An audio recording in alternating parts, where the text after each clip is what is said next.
Jam hiire mon bandiraɓe tedduɓe musidɓe sehilaɓe dingiral jamma beela hetto beela jamma beela wona laccere sañu sangala en gari ha hande jokkude ɗo darol Hammady Soule Ka ngol gonnoɗen e dow mum e nder deftere witende ñawore nde mawɗo men Bacca Ba tawi eɗen ɓamtira ɗo Hammady e kalifa mum kesso. Hammady fini wendogo no wowiri wadde ñande foof ni o jefti saral o fayi caggal tillisaji jeeri noon cuwa labde taw no fewi subaha o jahangani no fewi gam koye natirɗo ceeɗu wonano ala ko ɓurni noon so wona tubayel tokosel garguel ha heeɓi koppi tubayel ɓalewel kurum mbadi e tundi foof ko guel tubel gorel o jogui ma won hande hirande ko fawi manguel seeho tan hangel natta wawde ñorade nde fuɗɗo dañde hakke goɗɗo ɗum ɗo wona kanko tan dendagal hardineji ɗi ala ko jogui so wona wucce goto tuuba goto e kaala goto. Hammady yeehi ha woddirima tillisaji ɗi foof te hene nde foof ene wi serew hay hunde dillata kono wonko hawimo guila o dirta o adda e Darel Moukhtar e wawnere o meeɗani yiide safalɓeɓe ene juula e jama mabɓe o wendoga ɓe mbaytata jama tan ko guila gueƴe ha takkosan janggo mum kamɓe foof ɓe juulat suuka ko sara tillisaji mabɓe gueɗel gonguel guel Hammady yani safalɓe ina birti nde wayrata saare fari nde so wendoga yonino ko wirduji banggueji foof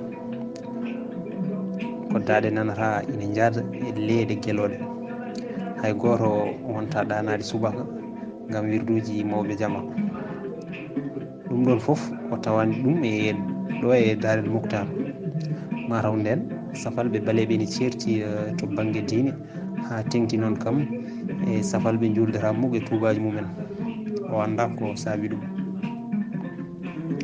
gueɗel tataɓel guel Hammady meeɗani yiide ɗo caɓato tanji tawa ko ndiyam kamɓe ko kaaƴe walla lekkon ɓe koccata ɓe momtiri jeesa mabɓe e caggal mabɓe foof mataw ko saɗede ɓe ndiyam waɗi ɗum kono saɗede ndiyam ha wawa laɓɓinade ina hawni omo andi kam te hene nde gakkata ndiyam no fewi eɓe jogui ɓulli tati kewɗi ndiyam hen saahaji hay sinno noon ɓe mbaddata ko jontanɗe e ƴobde e majje gueɗel nayyiɓel safalɓe rewɓeɓe so ina jaltoye jaltata wuuro koye hakkude tehede e becce ɓe mbaɗata koɓe ponno wadde to ladde to a yiyat goto e mabɓe tan ina yaka ha ɓooya tan soppino o weera leydi o artiri melfe o wona humtude haaju makko hen saahaji boom ko ɗiɗo e mabɓe cawnodirta ina jewta ina jaala tawa noon ɓe goni koye humtude haajuji mabɓe soɓe gasni ɓe ummo ɓe gartira leydi e koɓe gacci ɗon ko ma mbiya ulludu janggui koye mabɓe kono ɗon e ɗon kam ɓe lawƴata ko mabɓe Hammady ne siftoro ñalawma goto e balɗe nde o adda e tehede nde kilifa makko ne limuto joom suudu mum Kulsum ko beeteɓe wonno o ari o naati nder Tillisa o tawani toon kalifa makko debbo o yalti o daari omo ƴeewa banggueji foof tan haw soyni on ina wifni e leydi no guertogal wifnorto e coppi mum ni sikki on ko joɗiɗo tan o yaɓɓanimo gam haalandemo nelal o ari haw jiimi on tan o nani hunde waɗi tor Hammady ɓengi o darti Umm Kulsum ɓamti guite mabɓe kawƴi on ƴefti kaajal ina wonno e sara mum o weddi Hammidou o yaadi hen imsi gaccarat matat ummo ɗon guila nden fewde joni kala nde o yi caɓato debbo ina wifni e leydi Hammady tawiro koto woɗɗi omo andi ko noon ɓe kumtirta haajuji mabɓe ɗo Hammady soppinino ina taaro e sara coɓuƴel tan haw nani gulali gulli to goto e tillisaji kilifa makko hono Cheikh Ould Cheikh Oulad Mokhtar ya woyli yo ya woyli goto e rewɓe kilifa makko ina wiye Leyla ina yalta e tillisi mum ina fawi juuɗe e hoore ina wullano dande mum fotirno debbo o ɓorna e paɗe caɓe malfe makko ɗe ina ndaso e leydi omo doga omo taaro tillisa makko e lemo jinni melti hello hono hojam yimɓe taarimo ɓe nanguimo o woni e bikkiraji eɓe namdomo sinhu ko woni ko kewi ko jaam ya woyli yo ya woyli Cheikhul Kabir mat ya woyli yo ya woyli Cheikhul Kabir mat Leyla habriɓe oɗo kabaru bonɗo e oɗo subaka bonɗo ceerno mawɗo maayi Cheikhul Kabir mabɓe cankima omona tan wulla omo fawi juuɗe hoore ronkama yo deƴƴu omo wiya feere mabɓe boni joom galle mabɓe maayi rewɓe heddiɓe ɓe ne taarimo ɓe goni wullude e lugdi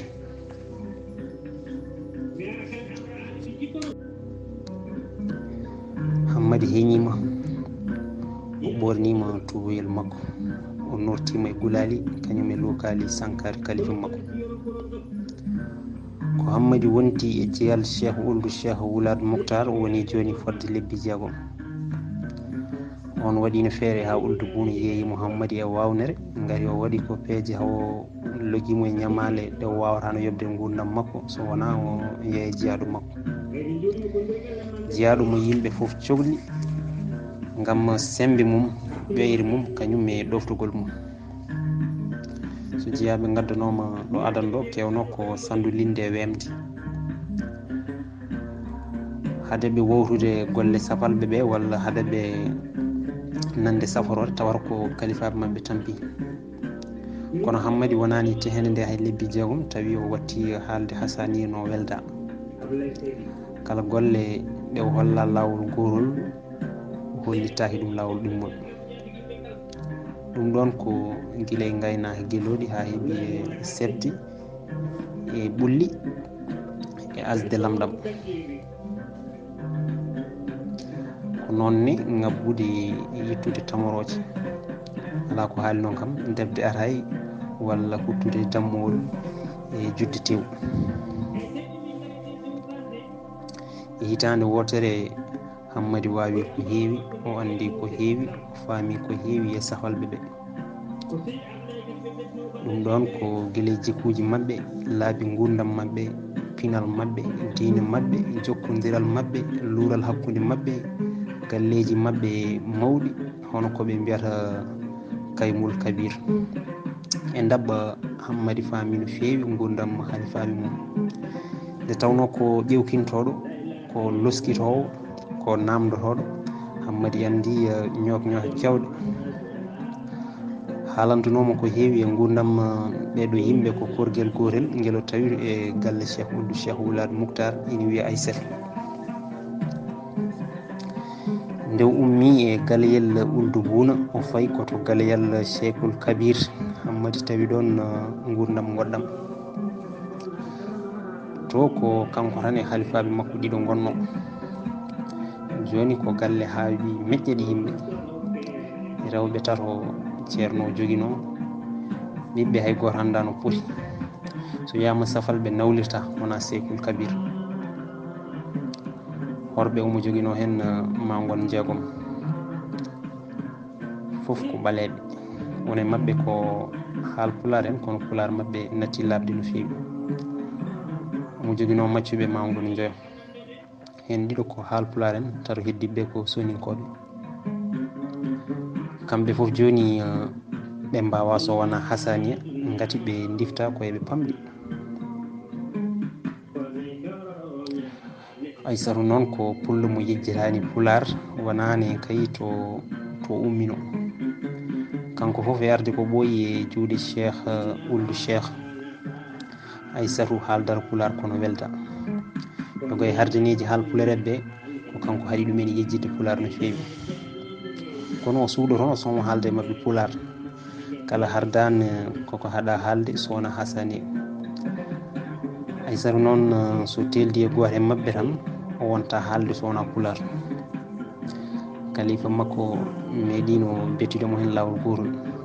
On tonggimo o fiya o ɗeɓi mayde, kono ɗum fof e waade noon Aissata ɗaccani haaldude e hardineji ɗi Pular.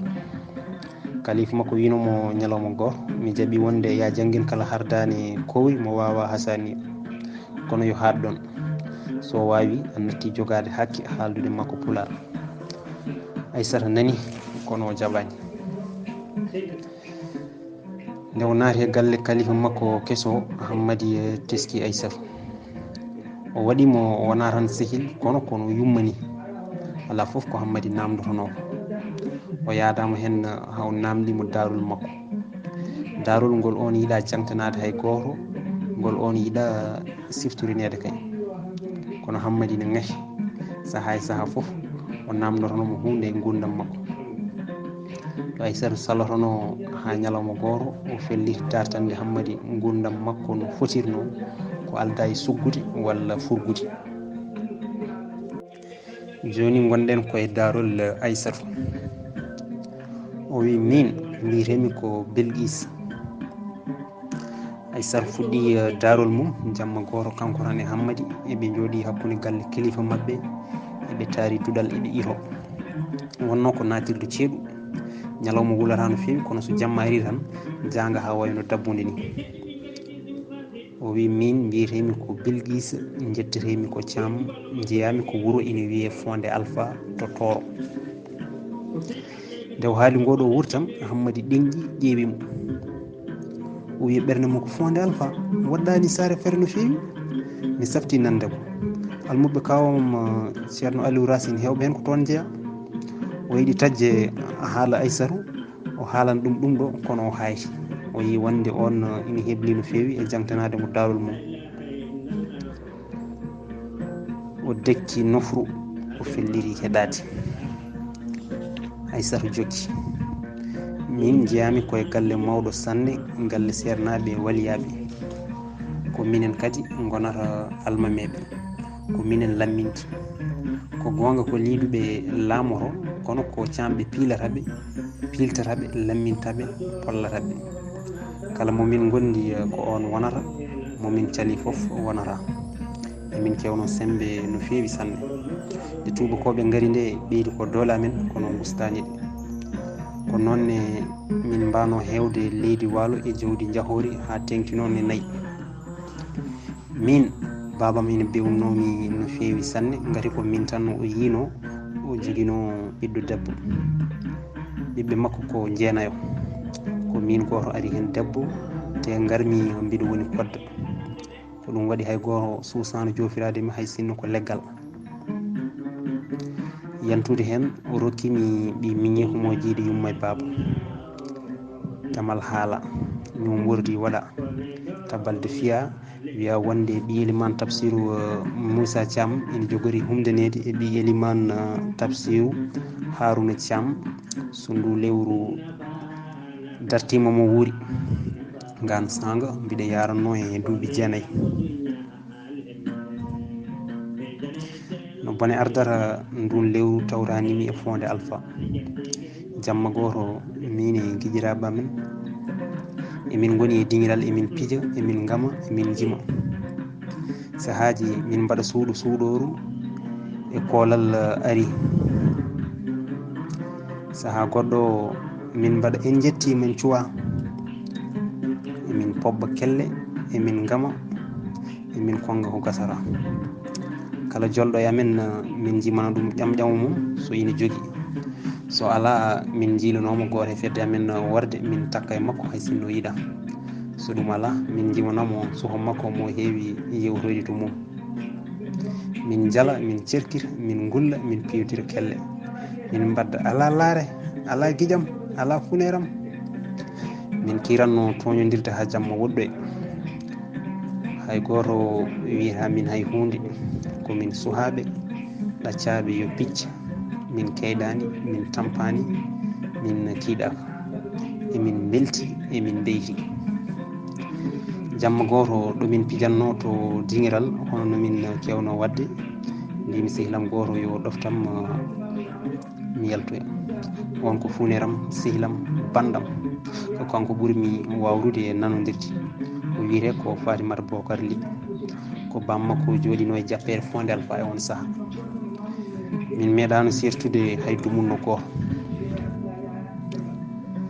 min ɗacci guiƴiraɓe amen ɗo pijanno min dogi min goɗɗiriɓe wonno ko dabbude mawɓe foof ina natti kuɓeji mumen saabu jangol minen ala ko jangol waɗata min gati min diwaro min doƴƴo jammo ina nibbiɗo kunus nden yeehi ha ɓooyi mbimi laare kaɗen ɗo hankkadi en goɗɗo yide faati jaabi anne artan aɗa huulere to o jokki e dogdu makko minne ngabbi momi emin doga emin jala min mbiɗa doga kono mbiɗa huuli ɓerdam ina diwo tan ko gasara mbiɗa yecci to bang yo bang mi yiyata so wona niɓɓere mi tinata so wona hendu e ɓuureki leɗɗe mi tinani mi marani tan ha hunde girbimi caggal girbande wondude sembe mawɗo no fewi cikkannomi boom ko mbarodi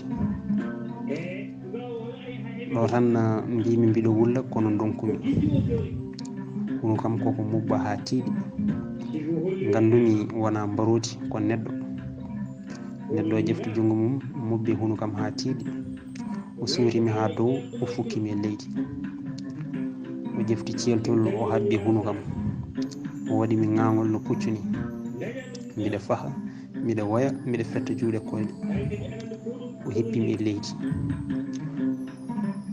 o irni hen hooram nde giram nde e kinam nde fof mbi tag leydi donkumi fofde mbami no garɗo e maydi ni neɗɗo o hettini juuɗam nde caggal o habbimi ha ɓiitmi o suurimi o darni o wimi imsi darimi mi dillani o meltimi hello giram nde mbaɗi suusi jammo ɓeydi niɓɓidde mbimi mbiɗa haaca donkumi o beppimi no doole makko potirno murbimi e leydi o suutimi e keñugol wudiram nde tarti nde saami e leydi mbiɗa habbuno galol gotol ngol taaƴi ñaari fof yaari banque keddimi ɓandu meeru o hocci wudere nde o fayi ɗum e walaba makko o wimi lawol gongol imsi fokkidde heño darimi mi dillani mi ɓosani ɗo darinomi o samtimi kadi hello fof de mi dillani o wayno jooɗotoɗo leydi ni o ƴeftimi o fawimi e walaba makko o ñekki cicceki kimi meeɗani andude gurdamam hewti hineram nde tuggi nden ha ɗo kalaren ɗo mi ronki sertude makki ndekete yo ndeke koɓe ɗiɗo goɗɗo rondima Fatima ɓe deggodiri kamɓe ɗiɗo ɓe goni e ñekkude nde ɓoyno ɓe daari ɓe tellini ɓe jimi goɗɗo woni e haɓɓidde gueloɗi ɓe ballodiri ɓe tongi min caggal hirkeji mabɓe gueloɗi ɗi dusti gueloba bangonmi ba ardi ba Fatim ba rewi hen guila ɗo nanannomi eɓe kalda ɗo nanannomi dille mabɓe ha ɓooyi nattumi nande hay dille goto ko nden mbayrumi funeram sehilam Fatima ko nden mbayrumi Fondé Alpha ko nden mbayrumi babam e nenam Aissatu ina haala guira ina mbaɗa ɓalal gonɗi omo momtiraɗi ceeɓe tempe makko ɓaleji kurum hammadi ina ƴeewamo omo yurmi hoore makko kono kadi omo yurmi oɗo nayejo debbo jarowo hande ma won duuɓi 60 mataw boom fawi oɗo debbo mo ganduɗa hoddiru ina boni mum no boniri makko ni walla boom ɓuura gati kanko o ɓoyani ɗo taw kono Aissatu andi e limako ko seeɗa ha hande de Hammadi ina yiiɗi Aissatu jokka daalol mum Hammadi wi caggal ɗum noon holko kewi holko adduma e ndeɗo tehede beele ko Cheikh Ould Cheikh Wulata Moukhtar diftima worko walla ko coɗɗoma Hammadam ala mi yiiɗa haalde ko heddi ko ɗaccu tan mi fiyanma ceede mi ƴewanma alhaali ma.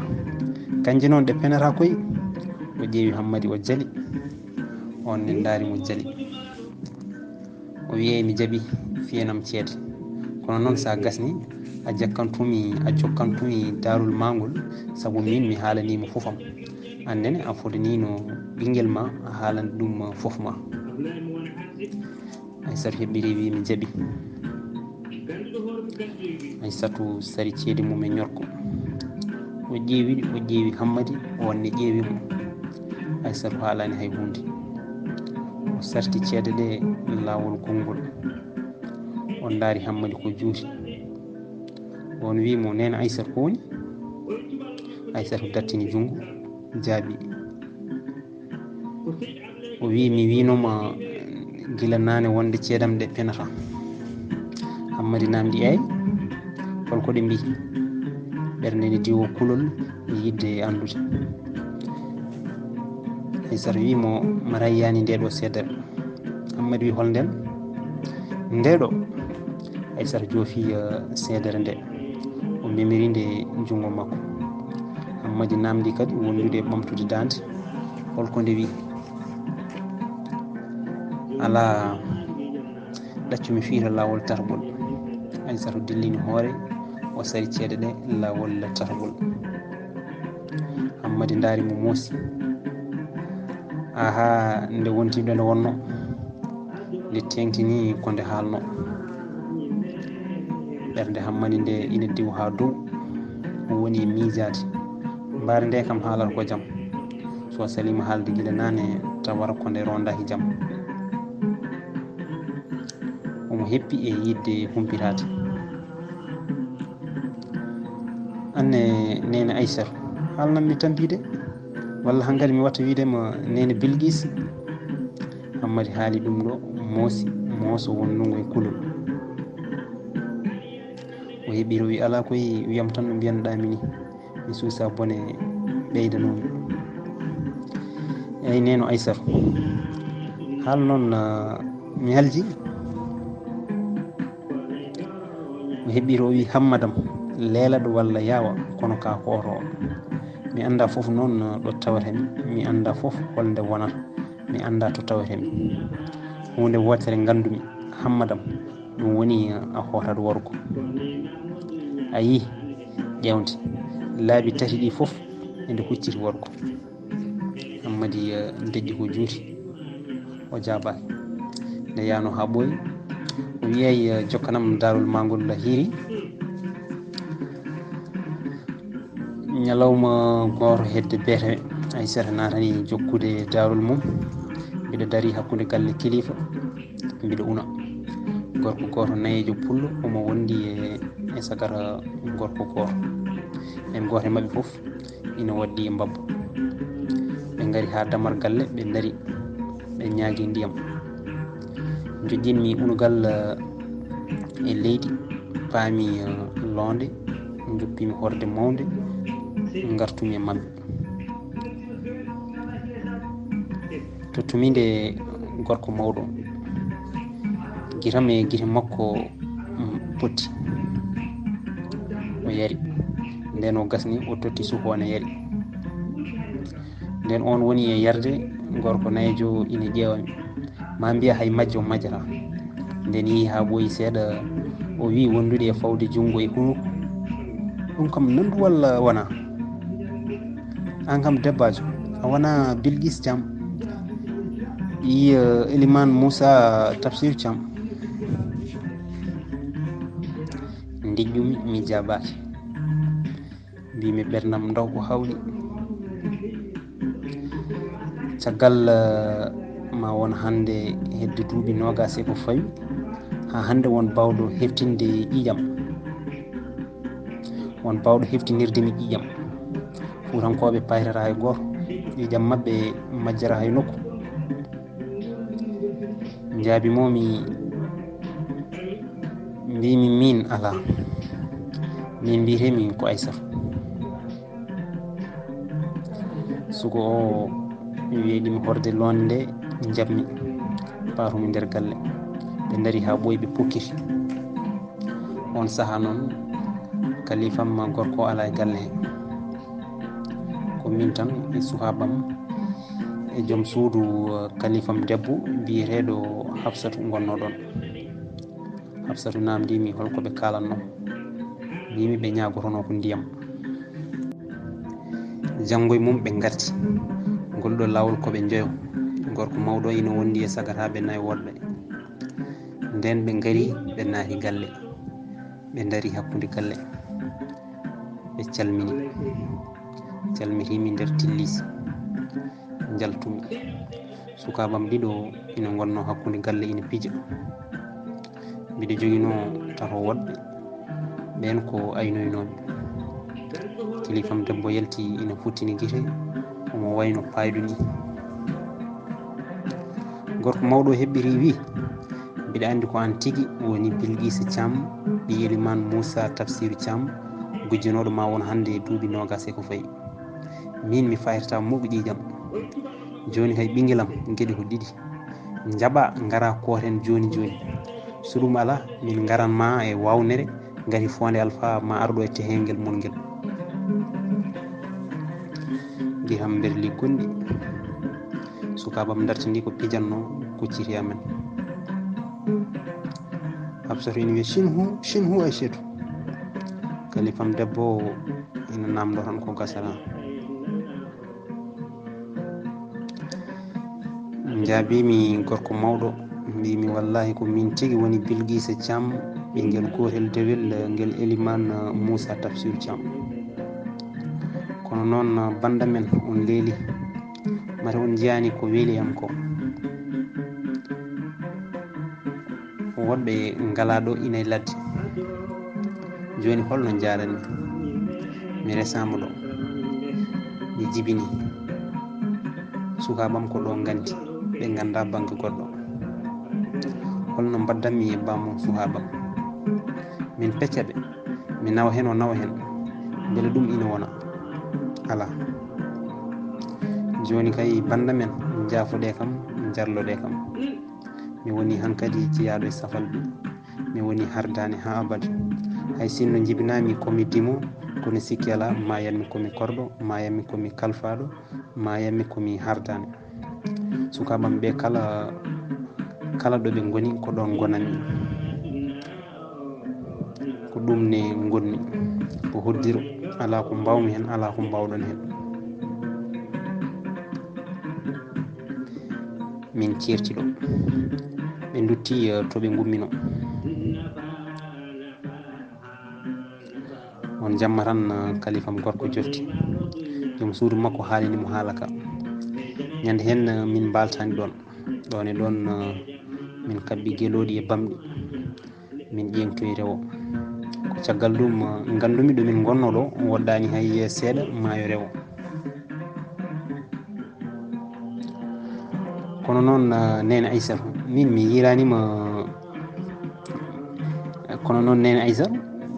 yiranima hay goto.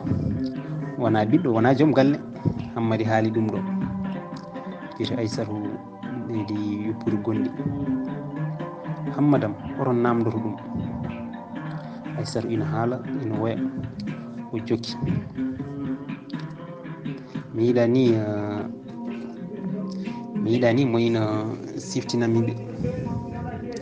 Nde min difta nde min gadda koye tehede witede Douaira El Moubarak. Nden min jettima e tehede nde, kalifam wayli indam ko yaawi. O wi hankkadi mbiyetemi ko Aissatou. Mi natti wonde Bilguisa Thiam ha laaɓi car. Caggal ɗum o rokkimi joom suudu makko. O wi ko on jeymi gurdam e maaji. On noon dañano so wona ɓinguel gotel gorel. Tawmi hay onne ko fuɗɗima wonde sagata. Jaam hiire moon bandiraɓe tedduɓe musidɓe sehilaɓe. Dingal jamma beela hetto beela.